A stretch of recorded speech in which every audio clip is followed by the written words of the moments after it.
এর চেয়ে বড় ফিতনা আসেনি, আসবেও না। দাজ্জালের ফিতনা। সে তার এক চোখ থাকবে, আরেক চোখ এরকম বন্ধ থাকবে, এখানে লেখা থাকবে কাফারা।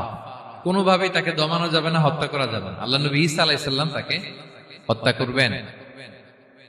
তো যে ব্যক্তি সূরা কাহাফ তেলাওয়াত করবে, সূরা কাহাফের প্রথম 10 আয়াত বিশেষ করে মুখস্থ রাখবে, আল্লাহ তাআলা উসিমা মিন ফিতনাতিদ দাজ্জাল, দাজ্জালের ফিতনা থেকে তাকে বাঁচাবেন।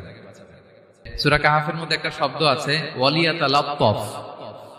যারা কোরআন পড়েছেন দেখে থাকবেন, না দেখলে আজকে বাসায় যে দেখবেন, একটা শব্দ আছে ওয়ালিয়াতালাত্তাফ। দেখবেন কোরআনের মধ্যে এই শব্দটা বোল্ড করা, মোটা কালি দিয়ে লেখা, বোল্ড।